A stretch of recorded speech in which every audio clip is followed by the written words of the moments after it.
Today is March 2nd, 2016. We are at the workplace of Andrea Howe in the town office in Marlboro. My name is Cyrus Burt, and today's production crew is Soren Whitehouse on video camera, Logan McKay on audio recording, and still camera. I'd like to ask you a few questions about your background. All right. Have you always lived in Marlboro, or did you move here from somewhere else? I haven't always lived in Marlboro. I grew up in West Brattleboro, and it's just the first place over the line, actually. When did you move to Marlboro? My husband and I started building a house in Marlboro in 1983. What are your parents' names and what were their careers? My father's name was Joseph E. Hamilton. He was a dairy farmer his whole entire life. He lived to be 93. And my mother was educated as a secretary and correspondent, and she started out her career as the assistant superintendent of schools in the Springfield High School district. And she is still alive at 93. Did I tell you her name? Yeah. Oh, I did? Good. Where did you live as a child? I grew up on that dairy farm in West Brattleboro, just over the line. How would you describe yourself when you were a child? Let's see. Well, a prankster, fun-loving, and yeah, I guess that's about it. But spoiled as well, very spoiled. Would you speak a bit about what it was like to grow up on a farm in West Brattleboro? Certainly. I was the youngest of 7 children, and we were all expected to have jobs to do to help out with the farm family. And because I was the youngest, most of my duties to start with were inside the house or helping with the garden. But then as my older siblings went off to college, then I progressed up the ranks and could do more things. And so then that put me out in the barn in the morning before going to school, feeding calves and things like that. And it's something that I truly treasure, that work with the animals. And, yeah. Did you enjoy working on the farm? Extremely, a great deal. So later on when I went on to my college career, I minored in dairy science. Thank you. What were some of your early jobs on the farm? Well, we were, as I said early on, I had household duties. So my mom has a picture of me as a 3-year-old ironing. Can't imagine doing that, but anyway. Who irons clothes now, right? And doing dishes and weeding in the garden. You had to clean your room, but you know, nobody liked to clean their room, so my mom and dad thought they'd do something really sly.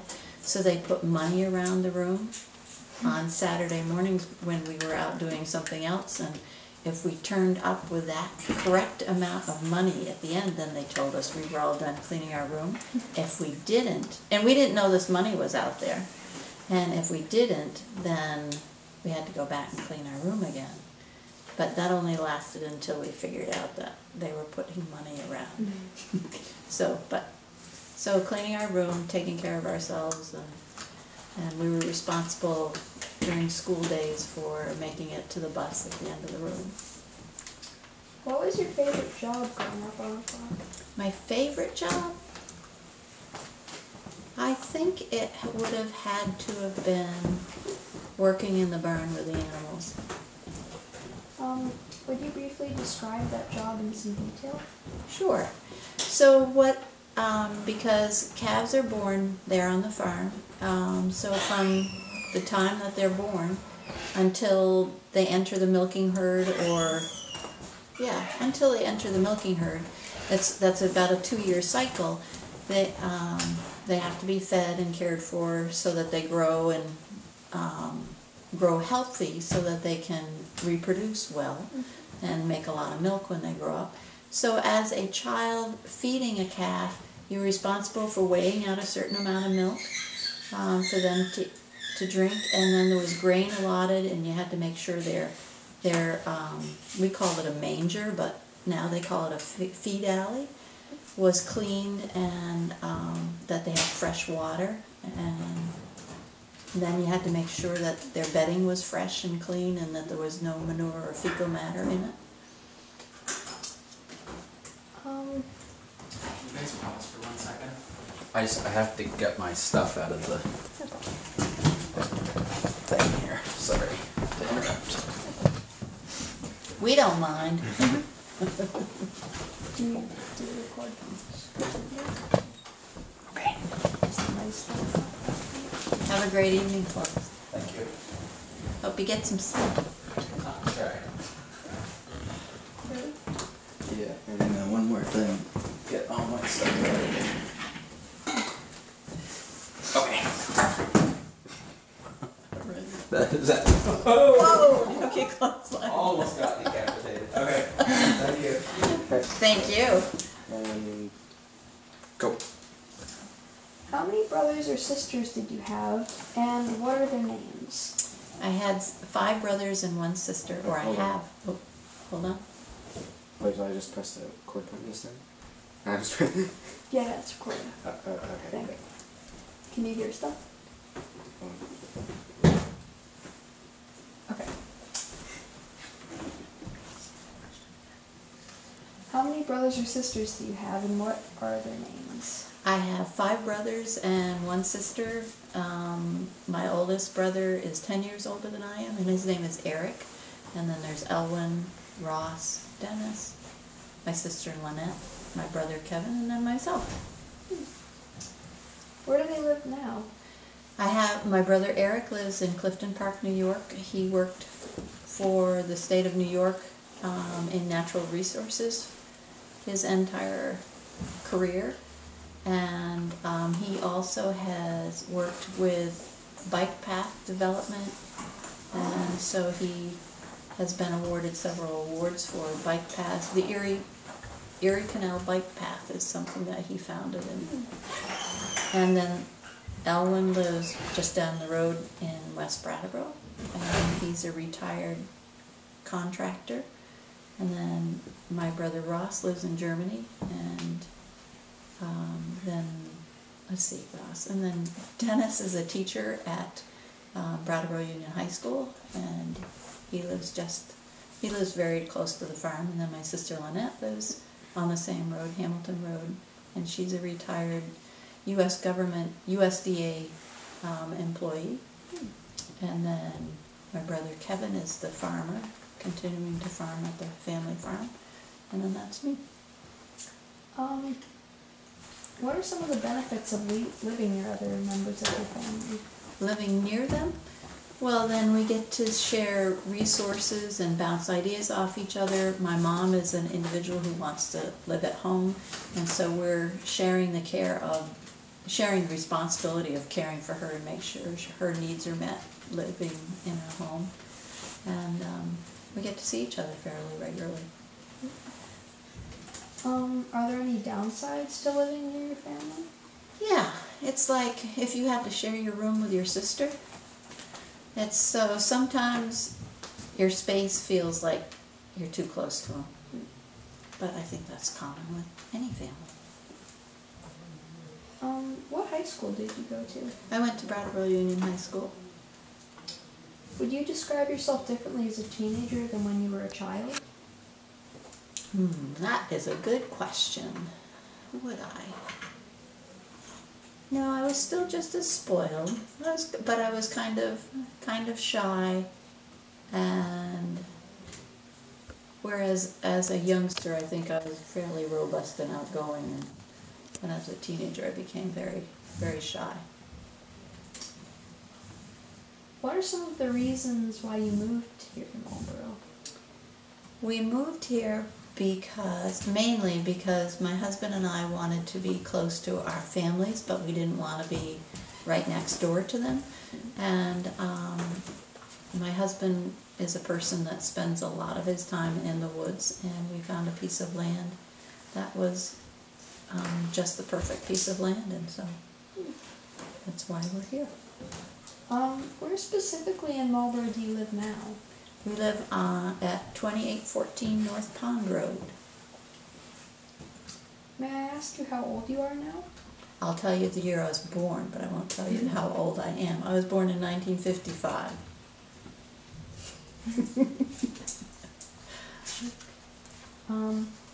What is your partner's name?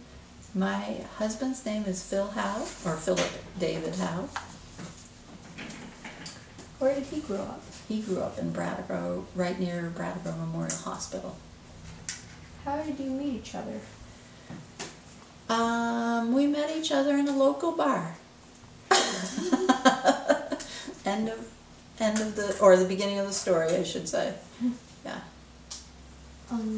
What career has he been involved with? He's been involved in logging and lumber management. What are your children's names? I have one daughter. Her name is Elsie Marion. Now she's married, so it's Elsie Marion Gadway. And then I have a son named Ora David Howe. Who were their teachers when they attended the Marlboro Elementary School? For which years? All of them? I think so. Okay. So, both, Elsie had Esther Fielding in kindergarten, had John Morse in the primary grade. She also had an individual called by the name of Deborah Thompson, had Jody Poloni.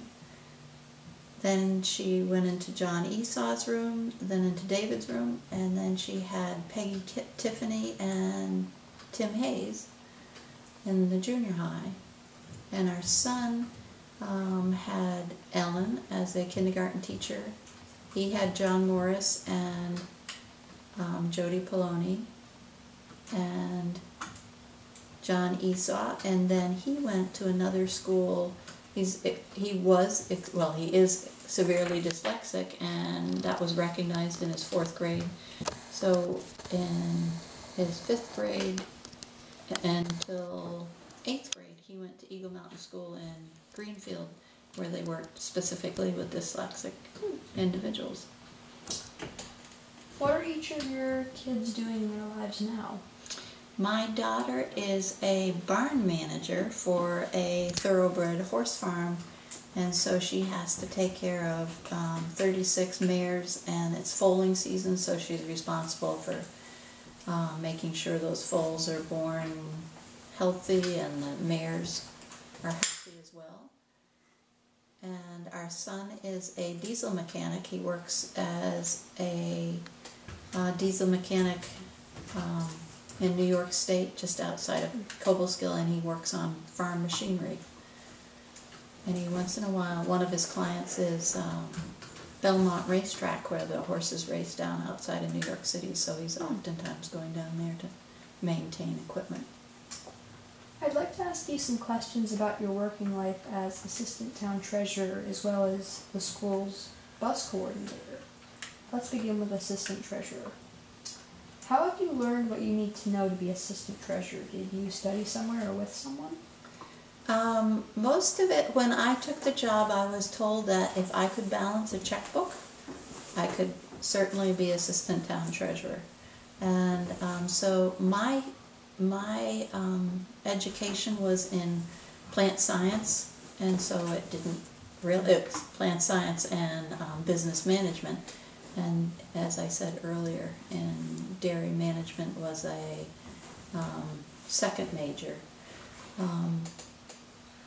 So I didn't have any official training to be in this office other than small business management. For how long have you been the assistant town treasurer? Oh, that is a good question. I started working for the town in 1995 as a lister, and then I went into the position of assistant town clerk. And I think it might have been, got me maybe 1993 that I started working as assistant town treasurer. I don't know for sure. How did you get to be the assistant? Or were you elected, appointed, or did you apply for the job?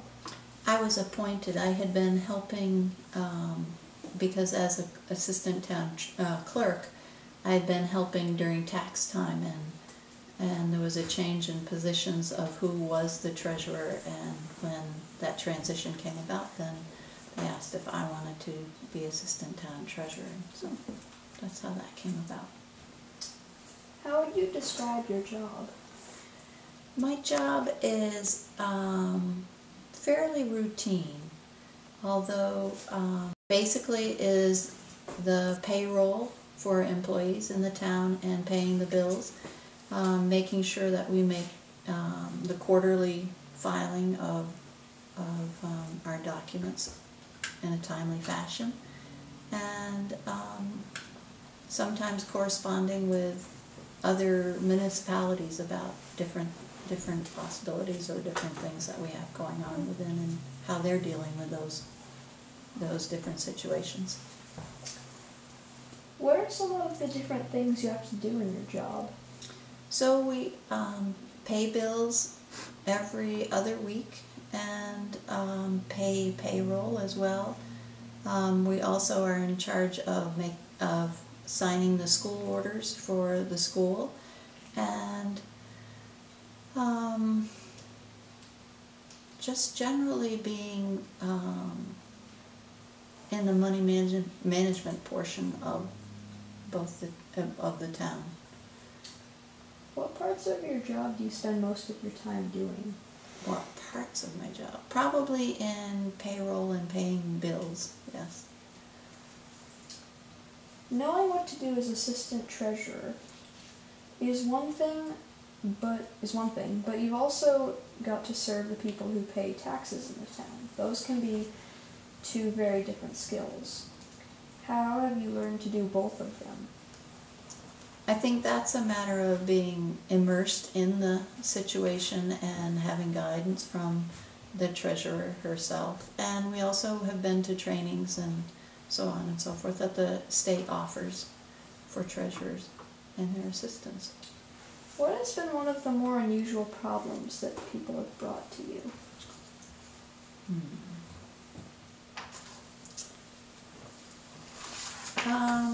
With state legislation, there's oftentimes situations when Guys, recorder stop.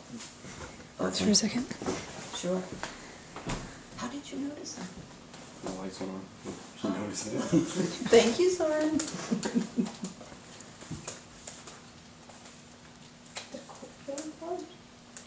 No, it's still on, just stopped. Is the space full? Oh. Card full. Were there any previous recordings? No, I deleted them all. You did? Yeah. Really? Technology. Yeah. There's only one track. That's just this one. That's weird.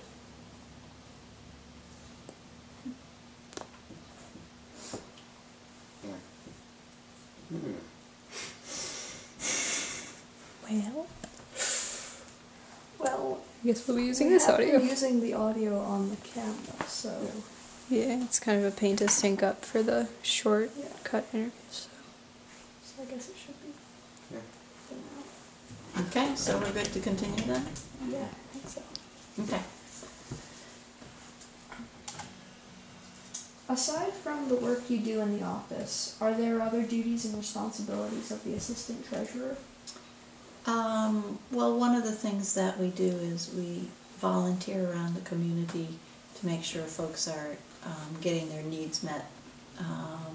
And it's not part of being treasurer, it's just being in a spot where we recognize that people have needs that maybe aren't getting met otherwise. Why did you want to become the assistant in the first place? I like money. No, I think it's a spot where you can be a liaison between the folks that are paying their taxes and help them to understand how that dollar amount came about through town meeting and the town appraisal, and so they understand their tax bill more, and I think that's a huge part of the town operation and management. Okay, you worked at the post office for some time. How That's long correct. did you do that job, and would you explain a little bit about what that job entailed? I actually worked in 2 offices. I started out just before I was married in Brattleboro, and I worked there for a year, and it was a delightful job. It was one of those jobs that you would think wasn't, well, it really didn't take a lot of know-how, but the people that I worked with were just phenomenal, and so it really made it a delightful job, and all I was doing was sorting mail. And but there were 36 of us that always worked together, and it was quite a diversity. So I worked in Brattleboro for a period of time, and then became pregnant with our first child, and so I stopped working there. And the postmaster here was a woman at the time and heard that I was getting done in Brattleboro and asked if I was willing to fill in up here part-time. So I worked up here for 6 years before I decided that probably I needed to step back, because 2 kids at home was a little bit more to do than I'd anticipated. So You've recently taken over as the school's bus coordinator. For how many years have you been a school bus driver? I started driving school bus in 1998, and that was because an individual from Wyndham Northeast School District was a family friend and said, "This is a great job for you." So I did training then, and then within 5 years I also learned, was selected to train other bus drivers. So I'm a certified state school bus trainer as well as school bus driver, and then this job came up, and so I was asked if I would be interested, and that's how I got the school bus coordinator job. For whom did you first work, and what sorts of driving jobs did you do for them?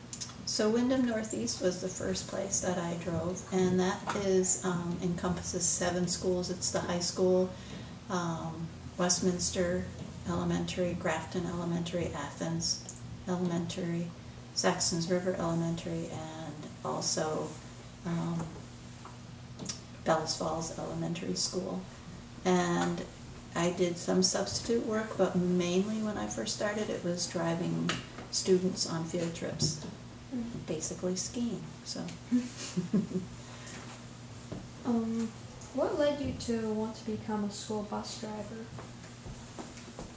Well, I don't think I ever really thought about wanting to be one, but because I had school-age kids or school-age students, someone thought it would be a great job for me, so just kind of fell into it and then have enjoyed it since. What did you have to do to get your commercial driver's license with a school bus endorsement? There are several tests that you need to take for the different types of vehicle that you're driving. The state commissioner of DMV says that if you drive a specialized vehicle, then you need to take special tests. And so I took a general knowledge test and air brake test and a passenger endorsement test and a school bus written test, and then we had to practice for a little while, and then we did the skills test, which was actually being tested in a school bus. You've also served as an instructor for new bus drivers and for drivers renewing their licenses. What led you to work on that level of driving training with the Department of Transportation? Well, there again, it was something I never thought of, but someone thought that I'd be a good candidate, and so they approached me and asked me if I would, and another thing that I really enjoy doing as well. A few years ago, you had an especially interesting time driving a high school group to New York City. Would you briefly describe what happened? Oh, sure. So we were on an overnight trip from Bellas Falls, and we safely arrived in New York City and spent the evening there. Our hotel, though, was outside in Paramus, New Jersey, and so they had theater appointment and show on Friday evening, and when that got done, I picked him up. But the Lincoln Tunnel, for some reason, was closed, so it took us a little while to get over to Paramus, New Jersey. So we didn't get over there until 1:30, and the next morning we had to be on the road by 7, so I didn't get much sleep. So I'm going to blame it on not getting much sleep and not being attentive. But I dropped off the students the next morning in Little Italy and went up to find a place to park on 12th Avenue and pulled off, well, was starting to make a left-hand turn, but there was a light, so I waited for the light. And the curbs in New York City are about 12 to 18 inches high, and I wasn't paying attention, and when I went to do the left-hand turn, I caught the rear dual, the outside rear dual, which peeled the rim back on the tire, so I instantly had a flat tire. And so I got over and found a place to park, and then I was like, okay, what do I do now? And I got out my AAA card and I called and I said, this is what's going on. And they said, I'm sorry, ma'am, we don't help people in school buses. And I said, well, you got to help me. And they sent a car-sized wrecker to help to try and tow me someplace. And when the guy got there, he said, they didn't tell me it was a full-size school bus. And so then he called someone, and I believe the way things happened from that point on, that there was something very illegal about what happened. They hooked onto the bus and we went through the Lincoln Tunnel over into New Jersey. They replaced the rim on the rear dual and put on a new tire. But the whole time that this is going on, this is a huge lot that's almost vacant except for a Quonset hut type building. Are you familiar with one of those? Mm-hmm.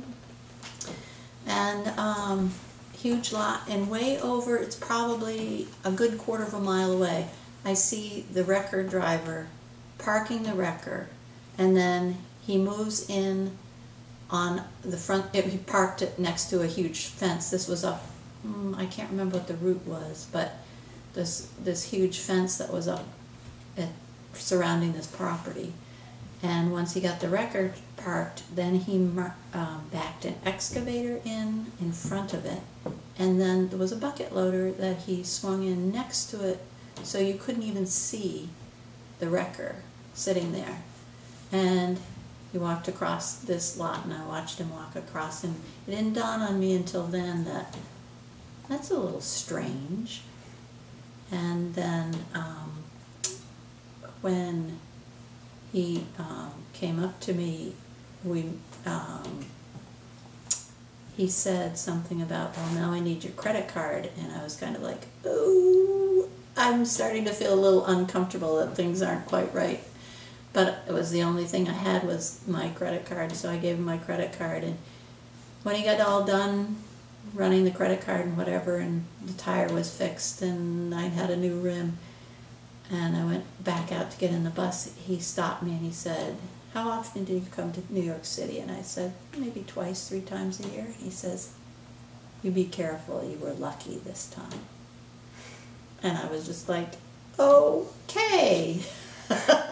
So it was a little unsettling, but he was extremely polite and a serious, I thought, a gentleman, even though there might have been some little thing that was underlying the activity. And I did stop when I got to a place. I made sure my credit card was put on inactive for a few days, just in case they wanted to steal the card number and stuff. Anyway.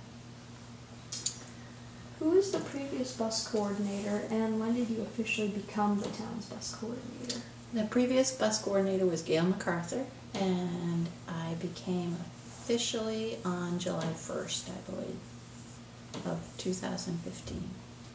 What are some of the duties and responsibilities of the job?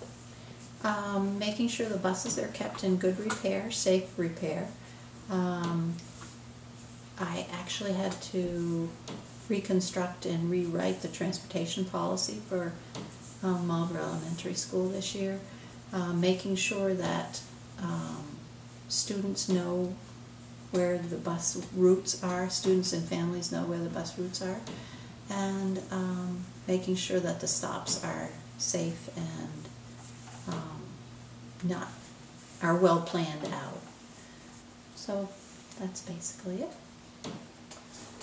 Has the job of driving a school bus changed from the time you first began driving buses to today? I don't think so. Your two main jobs seem to be very public ones. Do you ever wish that you worked in a town other than the one you live in? No, I don't. But one thing I can add to that I feel that the training that I've had here puts me in good stead, so if I wanted to move out of town, I would have a great reference and foundation to do that. What are some of the benefits for you of living and working in the same town? Well, number one is I think that there's a sense of community, so it's just a large feeling of family. And then another thing is that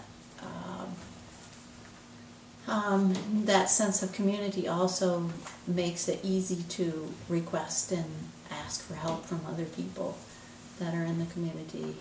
And then the third thing is it's very easy to get to work in the morning. What people or ideas or experiences would you say have influenced your thoughts and practices in performing your jobs?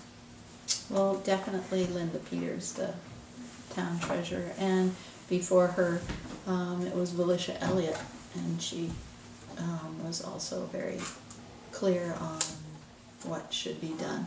And then as far as, and Nora Wilson, the former town clerk, also was important to formulating what the expectations are of a public official. And then as far as school bus driving, I guess I would have to say there was a woman that I worked with at the state named Marty Dexter that I think would be very important. In your opinion, what are some of the difficulties that you and treasurers of small towns in Vermont face today? I think that the changing legislation for the way taxes are handled and how people acquire their homestead declarations. Sorry. There's a timeline, and taxes are supposed to be filed by April 15th, but there's also a period of time that they can file late without a penalty, and so that puts some folks, when they file their homestead documents, at risk of not being able to pay their taxes in a good, timely fashion. So that makes it difficult that they might not know a corrected tax bill because of their late filing of their income taxes. What are some of the ways you think the job of a treasurer might change in the next 25 years? I would bet that one of the pieces that I've already seen happening is that when I first started working here, there was a lot of manual math work, and now we've got a computer program that does a lot of our work for us, mental work. And if that's to continue, it could be, even more fine-tuned into a computer. So data might just have to be fine-tuned and from an off-site location, and the same job might be done without as many people. Would you please describe a day from when you leave home in the morning until you get back on those days in which you drive the bus and work in the town office? Well, in the mornings, for instance, this morning, because there was the possibility of inclement weather and bad roads, bad travel on the roads, I left a little bit early. I left at 6:30 this morning and went and did the pre-trip. And pre-trip means that you check over the vehicle to make sure the school bus has no defects that might cause it to operate in an unsafe way. And checked in with the road crew to make sure things were going good with sanding and maintenance of the roads.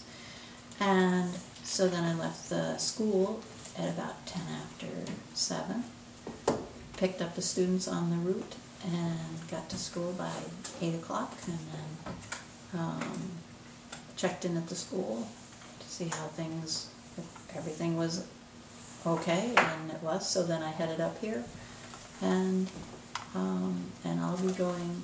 I'm usually done driving school bus by about 4 in the afternoon, and then I'll sometimes swing in to see my mom before I head home, but I'm usually home by 5.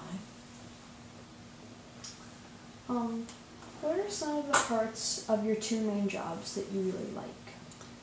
I think working with people is the #1 thing, and I think it's both for both jobs, school bus driving and working here in the office, helping people to understand it and try and help them make good decisions. Are there parts you dislike or that present challenges of those 2 jobs? Oh yeah. Because I like working with people, it means that there might be a difference in opinion about how something may be done. And so it's important to stay up to date on what the current legislation is, or what is the current best practice. And so I think sometimes the changes are intimidating just because they're a change. What are some of your interests outside of your work? Well, I like to hike, and I try to walk both morning and afternoon, so I'm oftentimes walking under the stars in the morning. And so I love astronomy and astrology, and I love canoeing and kayaking, and I also enjoy camping and backpacking. And let me see, I'm a quilter, and I like sewing, so I've made clothes and different crafts. This year for the holidays I made individual fabric gifts for several people, and I like to read. Do you continue to help on the farm where you grew up? I haven't since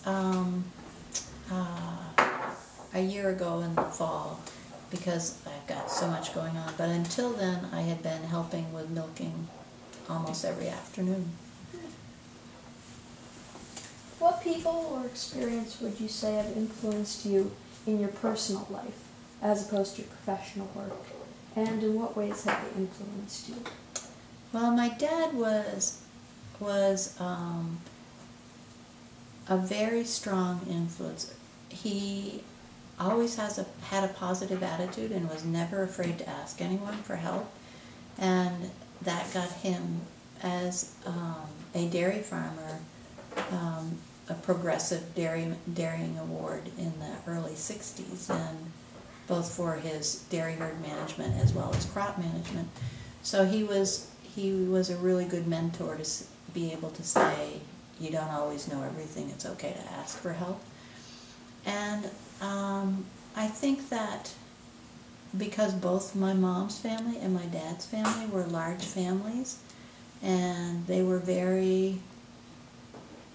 both of them were very strong in making sure we kept the family connections. I mean, we would go Sundays to my my dad's mom's, and my mom played the piano, or plays the piano, so we would stand around the piano and just sing hymns or songs or Broadway hits and such. And my mom's family lived in the center of the state, and we would go for overnights there. And yeah, that family was always welcoming and always curious about our activities and what we were doing. So I think just the fact that there was someone who was always supportive and willing to support was a huge, huge asset.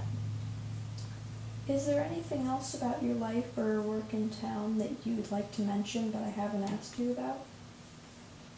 You've done a very thorough job. I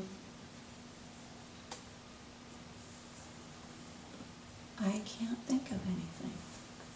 Thank you for your time. Thank you for yours, all of you. So how many have you done with these?